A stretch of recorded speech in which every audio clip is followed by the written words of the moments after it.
Hi everybody, this is the pattern that we're going to be making. It's a new look, that's the brand. The number is 6232. The men's pattern, pictured down here, is referred to as view A or view B. The women's pattern, pictured here, is referred to as view C or view D. B and D feature two different fabrics. That's called a contrasting. You want to make your shirts using the same fabric. For the men, it's view A, and for the women, it's view C. So when you're ready, you're going to open up the pattern envelope, and inside you're going to find two elements. One is the directions, also known as the guide sheet. The other element is two packets of tissue paper on which is printed the shapes that we're going to use to cut out and make our shirts. One packet is for the women, and the other packet is for the men. So the first thing we're going to look at is the guide sheet, also known as the directions. First thing it shows you is a picture of what all of the different shirts look like. Again, view A and B is the men's shirt, and view C and D is the women's shirt. Here's a back view of the different shirts, and you can see the difference between the men's shirt and the women's shirt. The men's shirt has a pleat in the back, and the women's shirt has two fisheye darts. If you look over here, there are images, pictures of what all of the different pattern pieces look like. And if you look down here, there are a list of all of the different pattern pieces. The list on the left-hand side has the letters A and B after each piece. So we know that the men's version, which is view A and B, need all of those pieces because we see the letters A and B after each piece number and name. If we look over here on the list on the right, these are the women's pattern pieces because we see view C and D listed after each piece number and name. And now let's turn to the packets. I can tell which packet is the one for the women's and which packet is the one for the men's very easily. The women's packet, I can see printed right here, the numbers 8 through 18. And that's how the women's garment, the women's shirt is sized, size 8 through size 18. So I know that this is the packet for the women. The other packet, I can look through the tissue and I can just barely see the letters extra small all the way up here through extra large. And that's how the men's shirt is sized, extra small through extra large. And again, those sizes are based on your measurements. This is the same as what we did when we made your skirt. And you can see the chart here for the women's sizes, 8 through 18, with the corresponding measurements.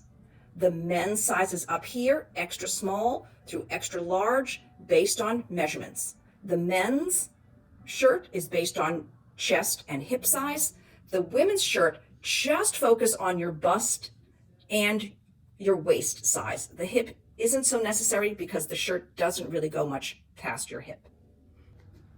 So let's talk about the men's pattern first.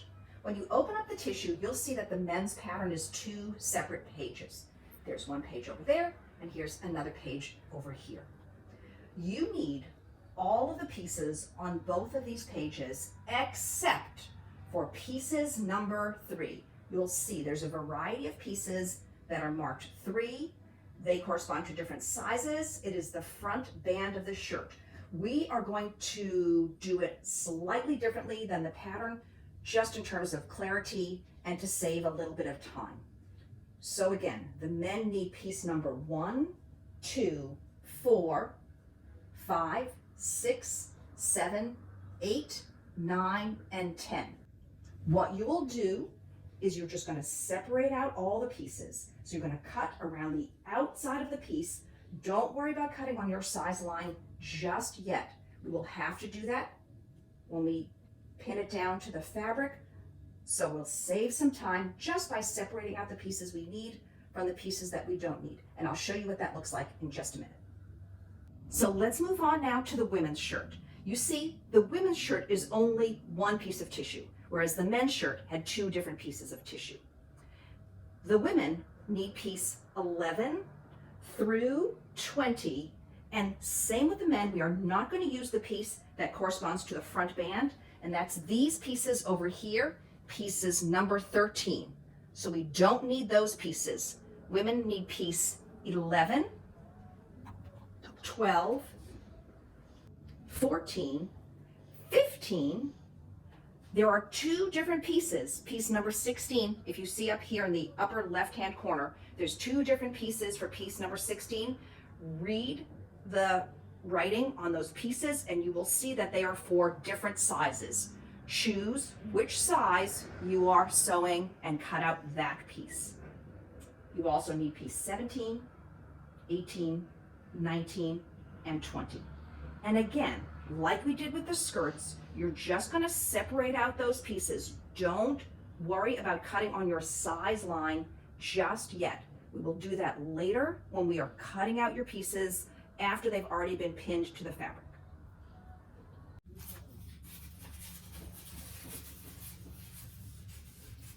And you can cut it out so that there's a little bit of space around the outside edge, just in case you're making the largest size, the extra large for the men, or the size 18 for the women.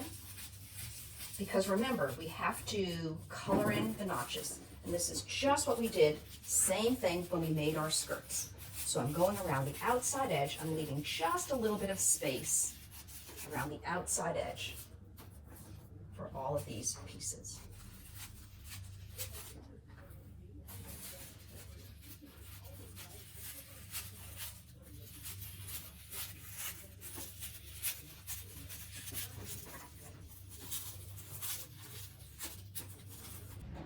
So now you've separated out your pattern pieces.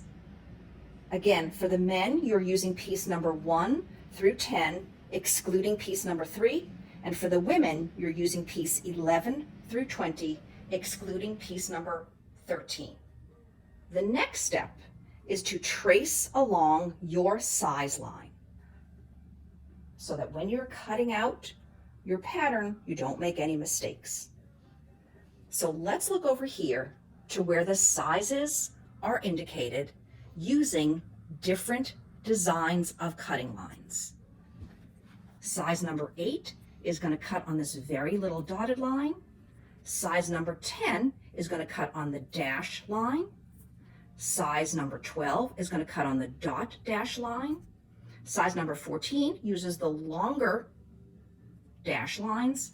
Size number 16 is 2 dashes and a long line. And size number 18 is the solid line that goes all the way around the outside edge of the pattern. If there are no size lines indicated and it's just a solid line, remember, everybody uses that line. So for example, I'm doing the size 10. So I'm going to use a colored pencil. You can use a regular pencil, you can use a pen, whatever you have, and you're just going to follow that line, size 10, all the way along your pattern. Now you notice I came to a little triangle right here.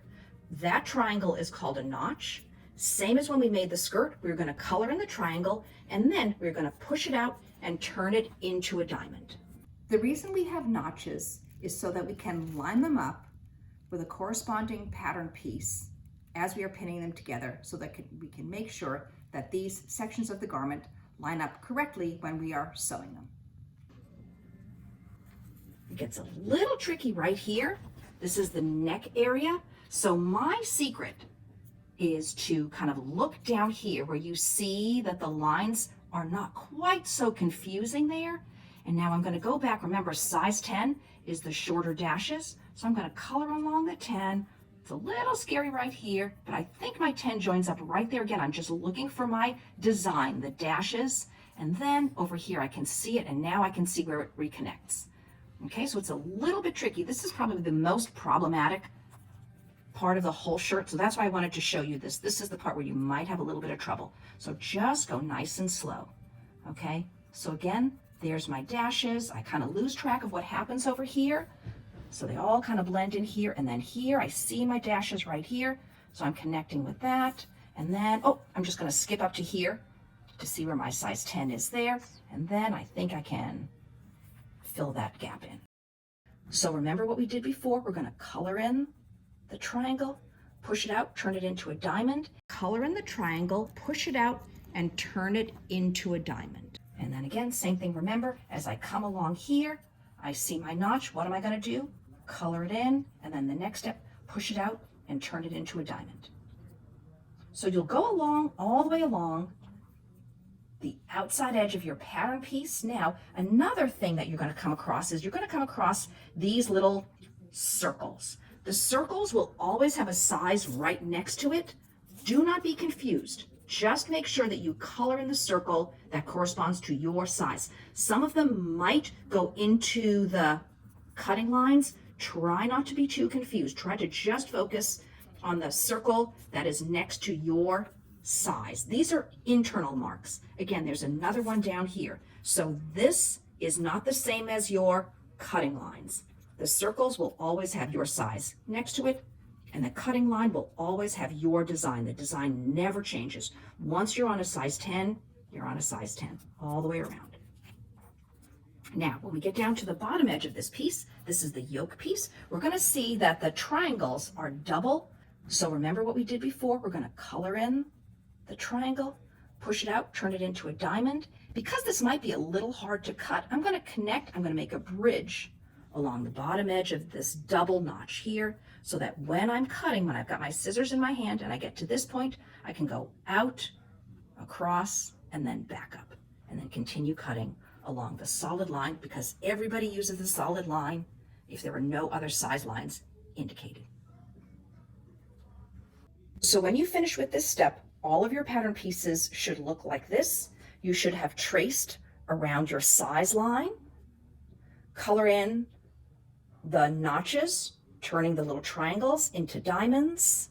If there's a double notch, color those triangles, turn them into diamonds, and then draw a bridge that connects them. And any place you see a circle, right where you see your size indicated, fill in that circle. Now that you've cut out all your pattern tissue pieces, the next step is to pin them onto your fabric. But first, we have to fold the fabric. Hopefully you have something that shows a clear difference between the right side of the fabric, where the print is nice and dark and strong, and the wrong side of the fabric, where it's dull and faded. The way you want to orient your fabric is you want to fold it so that the right side, where the print is nice and dark and clear and strong, is touching the other right side. So we are folding it, as we say, with the right sides together. And what I'm doing over here on this edge is matching the selvages. You can always tell where the selvage is because it's the finished woven edge of the fabric. On this cotton, there will always be some kind of a copyright design. I'm going to touch the selvages together, make sure that they match exactly.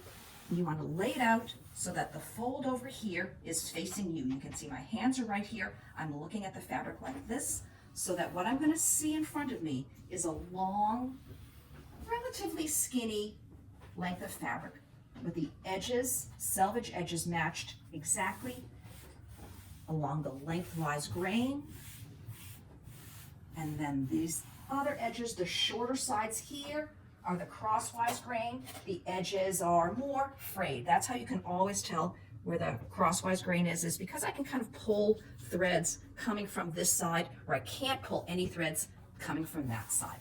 That's the lengthwise direction of the fabric. Those are the selvages. And this is the way that we're going to lay out your fabric. The reason we fold our fabric in half is so that we can have 2 layers of fabric. Because if you see on the pattern piece where it says cut 2, we will always have 2 pieces. By folding the fabric in half, we have the 2 layers of fabric, and then we will always have the 2 pieces that we need. So now we're ready to pin our pattern tissue down onto the fabric. Remember, we've laid our fabric out so that the right sides are touching, the selvages are matching, and we have a long, skinny piece of fabric in front of us with the fold facing you. The first piece that we're going to put on is the piece for the back. For the women's, it's going to be piece number 14, and for the men's, it's going to be piece number 4. If you look over here along the straight side, it says center fold, and that long edge needs to go exactly along the folded edge of the fabric that's facing you. Okay. Try not to pick up the pattern and the fabric if you can help it. If you can, you want to pin the pattern into the fabric and then twist the pin, push it up, and then your pointer finger is holding down the pattern against the fabric just past where you think the pin is going to come out, and then you're going to push the pin out. The more you lift up your pattern and your tissue, the less accurate your cutting is going to be. So we're going to move down about, hand space. Spread out your hand. That's a good distance to keep this piece, the back piece that goes on the fold, lined up. Once it's all pinned down, then you can hold it down and smooth it out. And we're going to put your pins in before your cutting line. You're not going to pin on the cutting line because we're going to cut on the cutting line. So you want to have your pins within the garment piece. A good rule of thumb is you can always put your pins on the next size smaller.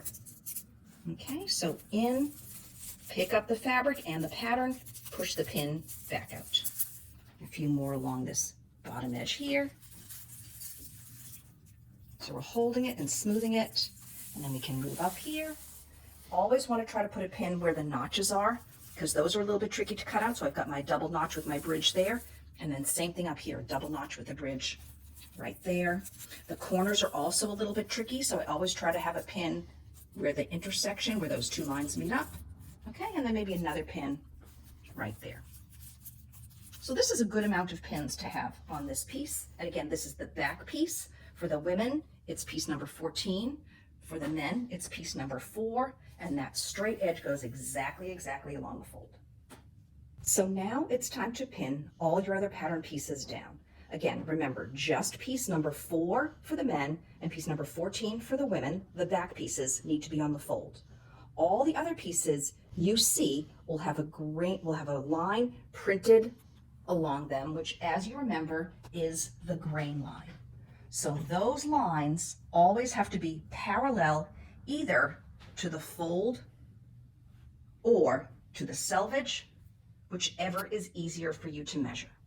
And the way you want to measure it is to pin one end of the grain line down first. So I'm going to use this piece right here, piece number 15. And I've oriented the way I think it should go. I think I've got enough room around it and all my other pieces. So I'm just going to put a pin right into this arrow, stab it down through both layers, and push it back out. So now I've just pinned one end of the grain line down to the fabric, and now I'm going to measure the distance from that end of the grain line to the fold, because that's the closest point for me. So I'm going to take my ruler, make the edge of the ruler line up with the grain line. And if you notice, right down here on the fold, it stops at number 4 inches. So that means that from this end of the arrow to the fold of the fabric is 4 inches. To make sure that this piece is parallel to the fold, I need to make this point of the arrow also 4 inches from the fold. So before I pin anything down, I'm going to put the end of the ruler up against the line, make sure that it lines up with the point of the arrow. And now if I look down here, you can see the 4-inch mark is not on the fold of the fabric. I need that 4-inch mark to be on the fold of the fabric. So the way we do this is to move the ruler so that it is on the 4-inch mark of the fabric, hold the ruler in place, and now I'm just going to pivot my pattern piece. Okay, so can you see that? Great. I'm going to hold this in place, hold the paper tissue down onto the fabric, and now I'm going to pin in and then back out. So that from this end of the arrow to the fold is 4 inches. This end of the arrow to the fold is also 4 inches. Now, when you lay yours out, your number might be different. Your number might be 3 inches, or it might be 6 inches, depending on where you put this on your fabric. As long as the distance from this end of the arrow to the fold is the same as this end of the distance, the arrow to the fold, you know that your piece is parallel to the fold and it's on grain. Continue to pin all the way around, the same as we did with the piece on the fold. And remember, put a pin where the notches are, to the inside of where we're going to be cutting, maybe on the next smallest size line is kind of my little guide. So before we finish pinning the rest of the pattern pieces down onto the fabric, we have to address the issue of this piece right here. Piece number 13 for the women. It will be piece number 3 for the men. It's the front band. In the original shirt design, this is a separate piece. It goes down the front of the shirt. It's where the buttons and the buttonholes go, and this is it right here. You can see it's a contrasting color. It's a different fabric from the rest of the fabric of the main body of the shirt. So this is a separate piece. It's going to be easier and faster for us to make it if we don't make it a separate piece. The shirt will go together quicker and it will still look great. So the way we're going to do it is we're going to add this amount of fabric onto the front section of the shirt piece. So that will be piece number 11 on the women and piece number 1 on the men. So when you lay out your pattern tissue, you still have to measure the grain line parallel either to the selvage or to the fold, but you have to make sure that you have 3 to 3.5 inches worth of space over from that long straight edge on the front of the shirt so that we can fold it, and that's how we're going to turn this extra section of fabric into the front band. So now remember, from here to here, this is all one piece of fabric. You are not cutting that line. You're adding between 3 and 3.5 inches. One more thing you have to take into consideration is that we need to cut 4 cuff pieces. That's going to be piece number 20 for the women and piece number 10 for the men. Remember, we're cutting through 2 layers of fabric, so we already have 2 pieces once we pin this down and cut around it. So you're just going to have to make a duplicate piece of tissue. Use any kind of paper that you have, as long as it's the same size as your cuff piece, so that we can cut it out again so that we have 4 pieces in fabric in total.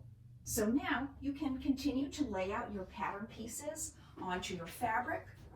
This is the way I've arranged mine. Yours might be slightly different. It doesn't really matter, but the important things, piece number 4 for the men, 14 for the women, has to be on the fold of the fabric. You have to add 3 to 3.5 inches to the front of the shirt, which is going to be piece number 1 for the men and piece number 11 for the women. And all the other pieces have to be lined up parallel to the either selvage or the grain line, and you'll do that by measuring over from the grain lines to either the fold or the selvage, making sure that those measurements are the same on both sides of the arrows. So when you're cutting, remember, we're going to cut exactly on your size line. So I'm going to start with this piece number 1 first. So see how I've drawn a line that extends from the neckline straight across the fabric. And I'm going to now continue on my cutting line. Remember, that was size 10. I've traced around it with a colored pencil to the corner and then change direction. And remember, as I get to the notch, I'm going to go to the tip of the scissors, stop, up, over the notch, and then back down. So now that all your pattern pieces are cut, we're going to transfer the information from the pattern tissue onto the wrong side of your fabric. We're going to use 2 different ways to do it. I'll show you both ways. You can use whichever one you have the tools for. The first one is going to use the tracing paper and a tracing wheel. And we've used this before. You're just going to take the tracing paper, put it with the pigment side face up underneath the wrong side of your pattern piece. So for the women, we're going to do the back piece that has a fisheye dart right here. It's a curved dart. So I'm just going to hold my tracing wheel and make it just touch those lines, that dotted line that I've traced around that corresponds to my size. Try to press nice and hard your first time that you do it. You don't want to go over your lines, because if you do, there's a good chance that you're not going to end up exactly on the line where you were the first time. So you'll just get confusing lines. When you come to the end, you want to do a little crosswise mark down here, and then back up at the other end, we'll do the same thing, another crosswise mark right there. And when you turn your fabric pattern piece over, you should see it just like that on the wrong side of your fabric. Remember, this is 2 layers of fabric, so we need to mark this other layer as well. So the way we're going to do that is I'm going to lay the fabric back down on the table. I'm going to unpin a few pins just so that I can take the tracing paper turn it over, because remember, the pigment side of the tracing paper needs to be face down onto the wrong side of your fabric. I'm just going to slide it in here. You can see right where it lines up. And then I'm going to exactly do the same thing that I did before. As best as I can, I'm going to hold the tissue up against the fabric and just with one really good hard press, go along one of the lines of the dart leg all the way down to the end, and then start up here and do the other dart leg from beginning all the way down to the end. And don't forget a crosswise mark on the bottom and a crosswise mark on the top, and it should look something like this, so that both of the wrong sides of your fabric are marked with the information from your pattern tissue that you need for sewing. Now I'm going to show you another way to transfer the information, again, from your pattern tissue onto the wrong side of your fabric. This way is if you don't have a tracing paper and tracing wheel. What you can use is you can use a pencil and a ruler. So the way I would do this is I'm going to transfer this dart line, but remember, I don't have the tracing paper and tracing wheel. So what I'm going to do is I'm going to use my scissors, and I'm just going to cut the tissue, just the tissue, away from the lines that correspond to my size. I've already traced them. We talked about this before. So just where you traced your lines is where you want to cut that tissue away. So you're just cutting out a little triangle of pattern paper, and then after you do that, you can pin the pattern tissue down to the fabric so that you'll be able to hold it in place and not have it move around on you. And then I'm just going to lay my ruler right up against that cut edge of the pattern tissue, and as best I can, I'm going to draw a line using whatever colored pencil or pencil that you have handy onto the wrong side of your fabric. And I'm going to place the ruler again right along that other dart leg and do the same thing there. Okay, so you can see you've got pencil marks now where your dart legs are, which is just what you want. There are some other marks on your pattern pieces that you need to transfer, and they are little circles. And this you can just as easily do with a colored pencil. Because the tissue paper is so thin, I'm just going to rub the colored pencil right over the tissue, and you can see it pierces the tissue just a little bit until I get that mark, just like that. And that's all you need. There's just little circles here. So remember, we colored these in. Any place that you've colored in a circle, you can use this method to then transfer the circle position onto the wrong side of your fabric. And then when you're finished with this, you can unpin the pattern tissue and then repin it onto the other side of your fabric so that you mark this layer, because remember, we need to mark both layers. You mark this layer as well. And now I'm going to use those same tools and techniques to mark the other layer of the fabric of my front piece. So I'm turned over the fabric. Now I'm going to turn over the pattern tissue, line up the edges as best as you can. Might be a good idea to put a few pins in so this tissue doesn't shift around on your fabric. And this is the area, remember, that I want to mark. I want to mark where that dart is. So I'm just going to pin the pattern tissue back down to the fabric. I'll mark my circles while I'm at it, same as I did before. So again, I'm just going to use the ruler and my pencil, lay the ruler right up against that cut edge and draw it down towards you. And then same thing on the other side, ruler right up against the cut edge of the tissue, so that you should get your little pencil marks for your dart on the front. And then just right where those circles are, you've already broken through the pattern tissue, so you can just color in right where that circle placement is. So it's easy, and you've got your information that you need for when we're sewing. So good luck cutting out all your fabric and your pattern pieces. Don't forget, you need to mark all the pieces. And now we're going to move on to the interfacing. So you should all have a piece of interfacing, the fusible interfacing that I gave you or that you purchased. I'm not going to show you how to do that on this video. The instructions for that are at the end of the PowerPoint, so make sure you look at that. It's pretty clear. Hopefully you won't have a hard time with that. Okay? Good luck, have fun, and I'll see you when we're getting ready to sew next week.